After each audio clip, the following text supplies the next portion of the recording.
Okay, guys, this is Woodworker Royer, and today I've got a video that's different from anything else I've done so far. There seems to be a trend. Keep doing these odd videos, but anyway, today we are going to be working on my Nikon Model S microscope. I don't remember what all the letters and stuff are that they denote different things with, but it's got like the basic square rotatable table here. It's got a trinocular head, which means you've got two pieces for eyepieces, or two ports for eyepieces, and a third for a camera.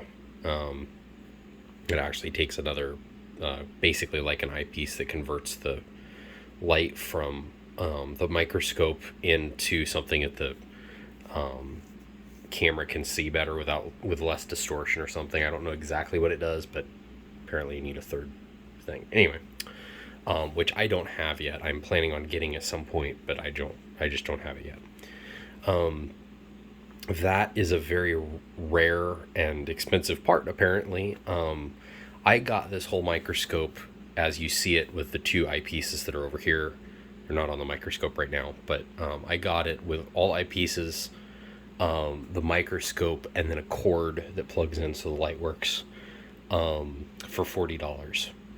It was another $40 to ship, and I just recently finished my box that holds it, so it slides in under these two 2x4s, and then there's a nut on the top that I just screw down. I wanted to get wing nuts, but I couldn't find them at the hardware store, so I ended up with just regular nuts. They work fine. Actually, it's interesting because these are actually spring-loaded. Well, of course, they're not going to want to spring-load now, but they are. They're spring-loaded up, and what I actually did... Let me get this back on here. It fell off. The bag is keeping the dust from getting in there. But anyway, what I did is those little clamps that they've got that you use. It's not a paper clip, but it's like the spring-loaded ones for like more paper. I actually got a couple of those and screwed them onto the bottom of this board so that it's spring-loaded up, so I don't have to fiddle with those things while I'm trying to slide the microscope in. They're always as far up as they'll go. It's not the prettiest, as you can see. I mean, it kind of flopped around. The boards kind of flop around in there and everything. It's not the prettiest or the most elegant solution to the problem. If I was doing it again and knew what I was doing, or knew what I know now, I'd actually put these on a hinge and then have a spring or two. I've actually got two springs per.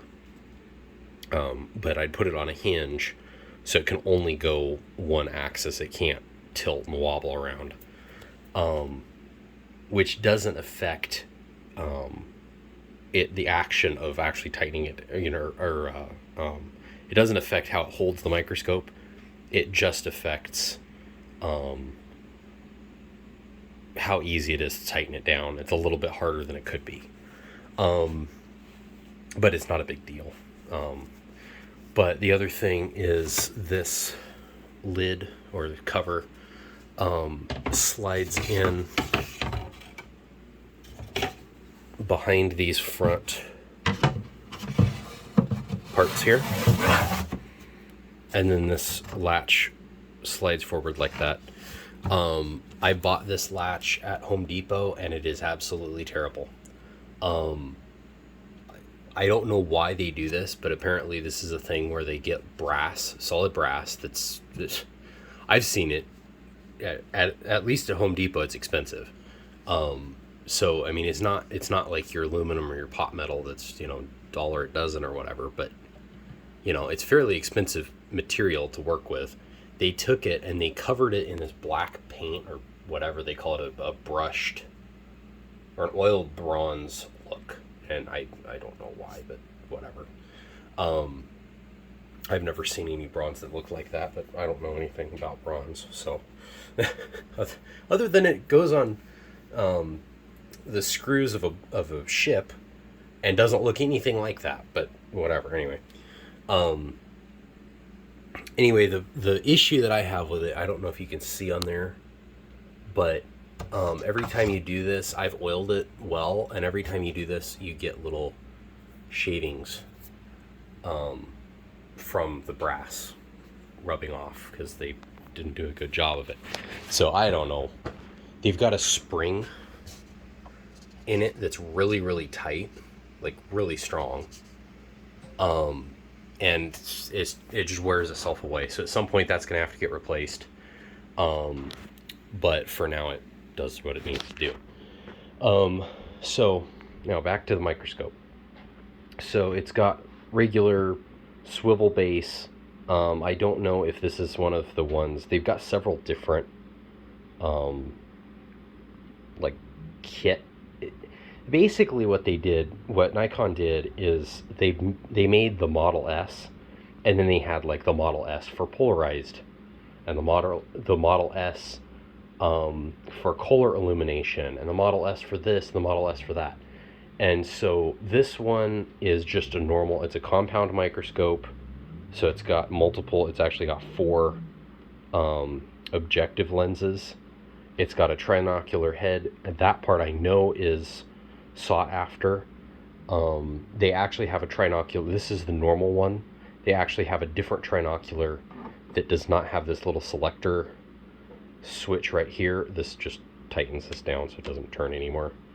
But this selector switch back here can move a prism so that it only lets light out here, or out both here and the ocular lenses, or just out the ocular lenses. So the polarized one, from what I understand, doesn't have that selector switch. I don't know how it works exactly, but it's different somehow. And this is the most sought after head, unless you're getting a polarized microscope, in which case you would want the other trinocular. But this is the most expensive part on this kit. And what really sets this apart from the other ones in its category is that it's got that. They made them with just a binocular. They made them with a single a monocular design too.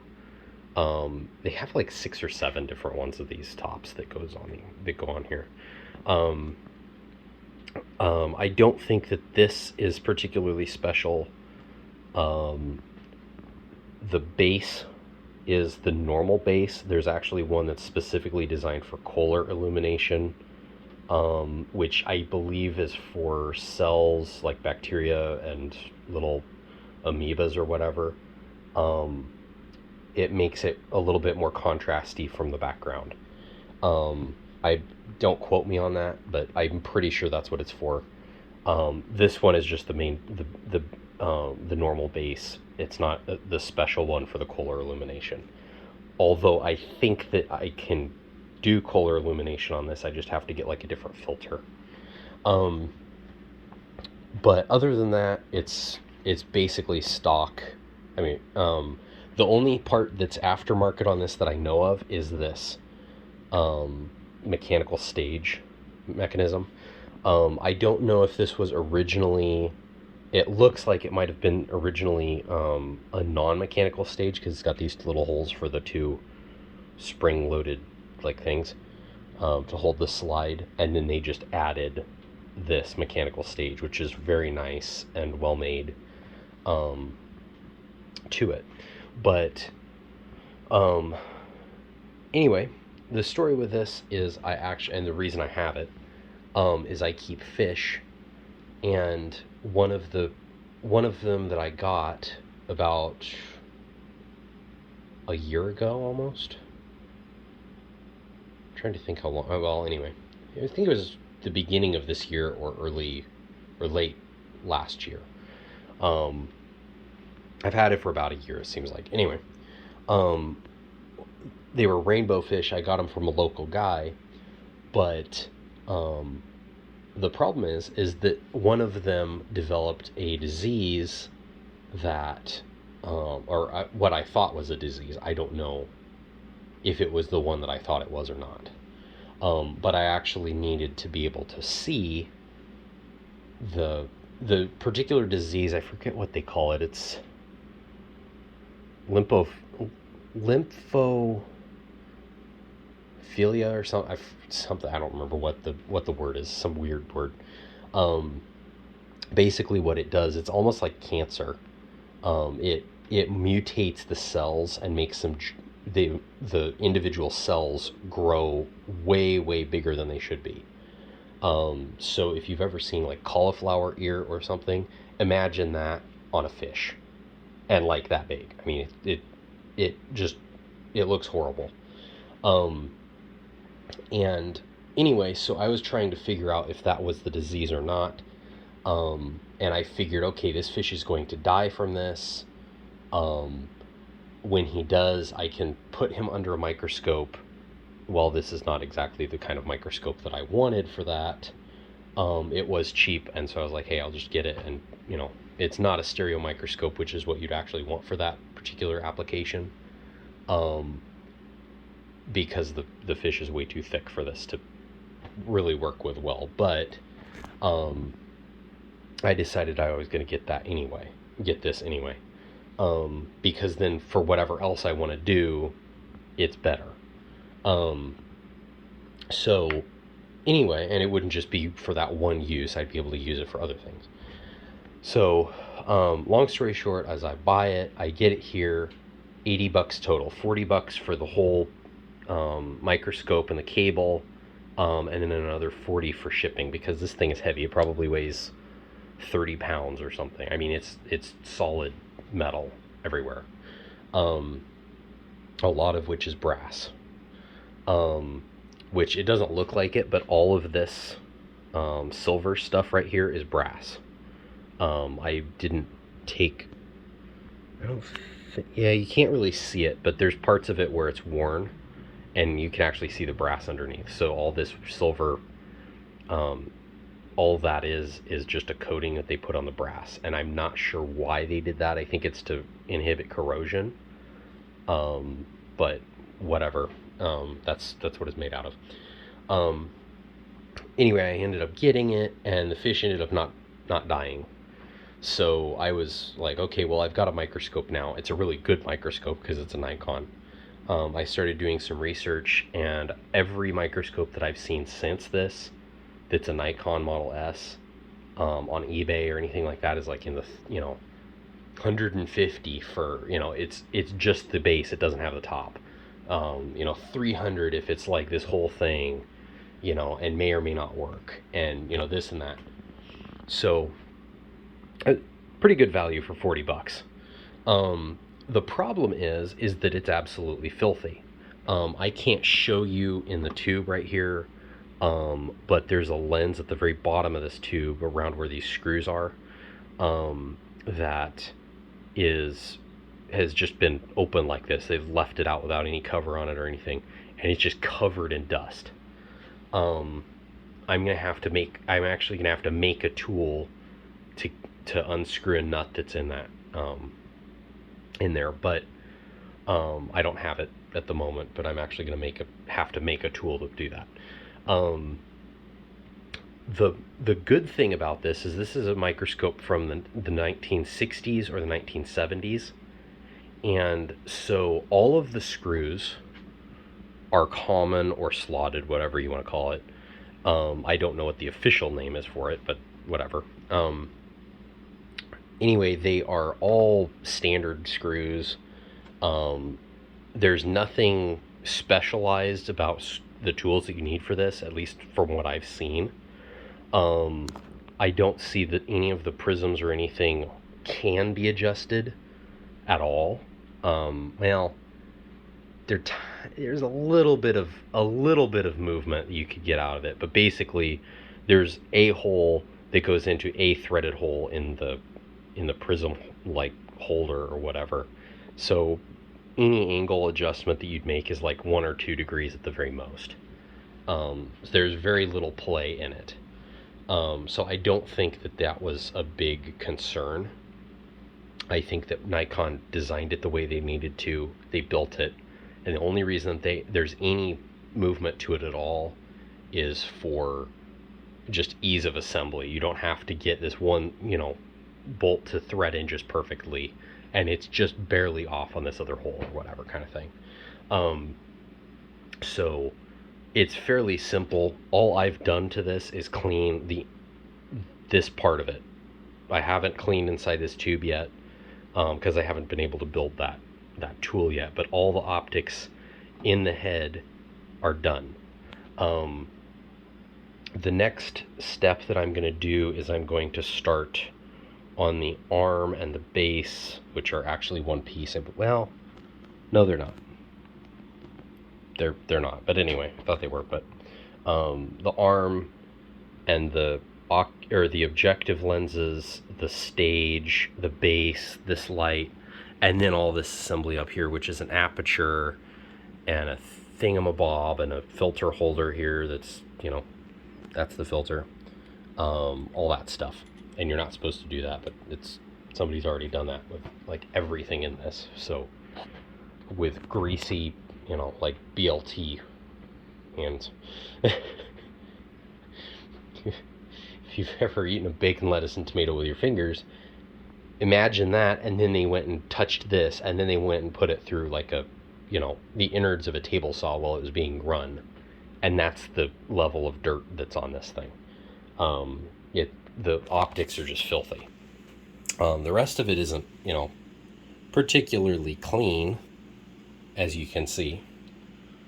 Well, you would be able to see if my phone would focus on my finger, but take my word for it, it's dirty. Anyway, so I think this is going to be an introduction video. I wasn't going to make this a series, but that's the introduction to this. Now you know why I bought this, which this really isn't the tool for what I was wanting to use it for, but I wanted a good real microscope like this, not just a stereo microscope that would basically be one use and I never want to use it again.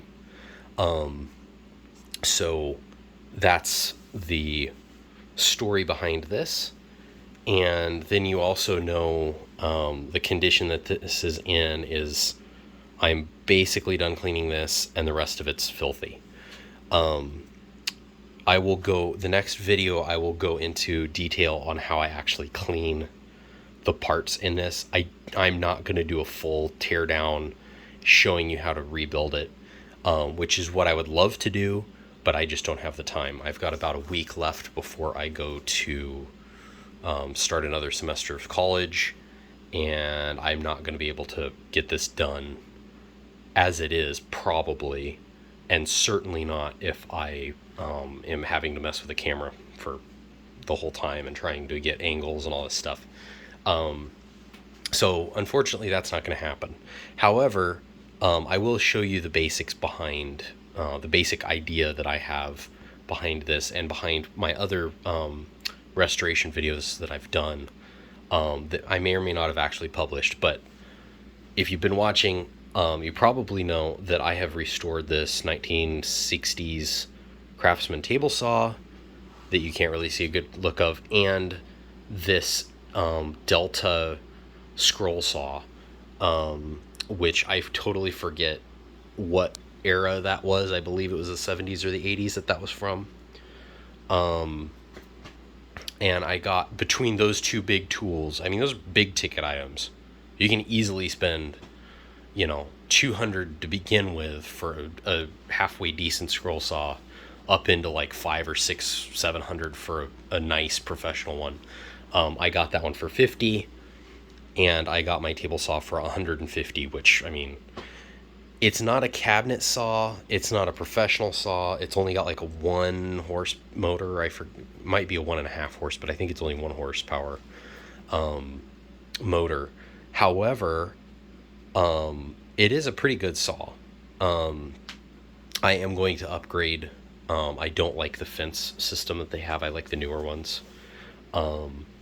But anyway, my whole point with this is I've restored other tools, but they're much bigger machines. Like, the smallest screw on this is like a 1/4 inch bolt, or maybe a number 6 screw for like the front face decoration thing or whatever. But in the mechanics of the thing, really the smallest screw is like a 1/4 inch. Over here, it's a lot smaller, but it's still not very, very small. I mean, it's like your number 8 screw right there, something like that. I mean, by far the smallest part on this is the blade. However, this guy uses set screws that use that little teensy tiny slotted drill bit. It's a 1 millimeter across screwdriver head. And literally this little spot right here, that is a spot. It's right above my finger there. That's a spot. That is a screw. Like that's actually a set screw. It's rusted on there, which is gonna be really fun to remove. But